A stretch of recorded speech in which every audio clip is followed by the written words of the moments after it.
Alors, le bleu est la couleur par excellence de la créativité.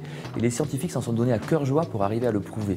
Par exemple, des brainstorming où vous travaillez sur un fond d'écran bleu, vous allez fourmiller de bonnes idées, alors qu'un fond d'écran d'une autre couleur, bizarrement, vous aurez peut-être un peu moins de bonnes idées. On a fait jouer aussi les adultes au Lego, par exemple, avec comme consigne « Faites du jamais vu ».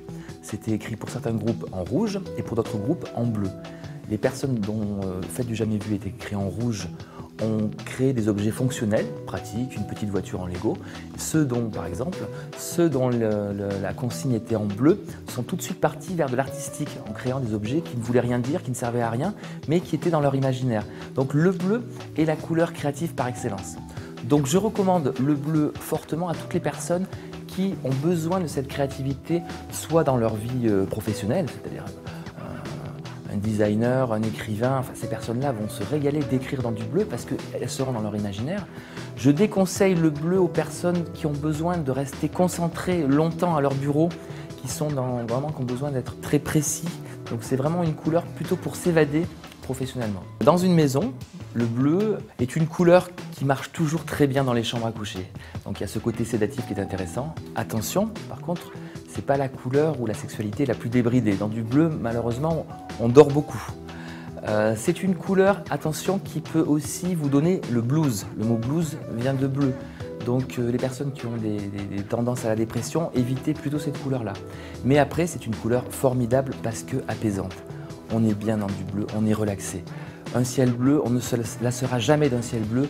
Donc de la même façon, on ne se lassera jamais d'un bleu dans une pièce. C'est une couleur qui détend fondamentalement.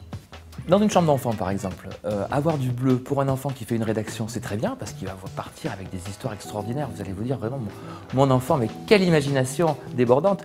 Par contre, il risque de très vite vouloir faire autre chose, partir un petit peu partout. Donc pour rester bien concentré sur son travail, c'est peut-être pas forcément la meilleure des couleurs. Les enfants aiment beaucoup le bleu. Ils aiment le bleu très primaire, donc des couleurs vraiment très pures. Ça peut être du cyan, donc un bleu relativement clair, ou alors un bleu roi. Donc c'est des couleurs que les enfants aiment beaucoup. Même les petites filles, il n'y a pas que les petits garçons qui aiment le bleu. C'est une couleur par contre qui ne s'éclaire pas très bien, comme toutes les couleurs froides.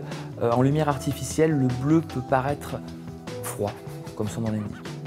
C'est une couleur extraordinaire dans toutes les régions où il fait chaud. Parce qu'on a un sentiment de froid supérieur dans une pièce bleue. Il y a 2 degrés d'écart entre une pièce bleue et une pièce blanche par exemple.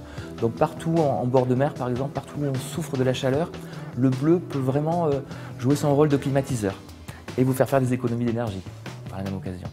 Alors le bleu se marie à peu près avec toutes les couleurs, ce qui est intéressant. Peut-être à éviter avec le rouge. C'est peut-être un peu dur, encore qu'un bleu foncé avec un rouge foncé, ça marche bien ensemble. Après, ça dépend des couleurs. Mais le bleu est une couleur relativement neutre, qui aime bien les autres couleurs, qui est très accueillante en fait. Le bleu a cette qualité, surtout quand il est en bleu ciel, d'être la couleur qui agrandit le plus les espaces, même plus que le blanc. Donc par exemple, dans une petite entrée, dans un placard, de le peindre en bleu ciel, ça va vous donner vraiment ce sentiment d'agrandir les espaces. Donc ceux qui souffrent d'habiter dans des espaces trop petits, ils gagneront à mettre du bleu sur leur mur. Et le bleu, comme c'est une couleur apaisante, c'est une couleur que je recommande à tous les foyers où l'ambiance est un petit peu électrique. Donc le bleu va relaxer tout le monde, va apaiser tout le monde, va faire partir tout le monde dans un imaginaire d'un monde meilleur le lendemain. Donc vraiment, dans les couples où l'ambiance est électrique, je vous recommande plus de mettre du bleu dans votre vie.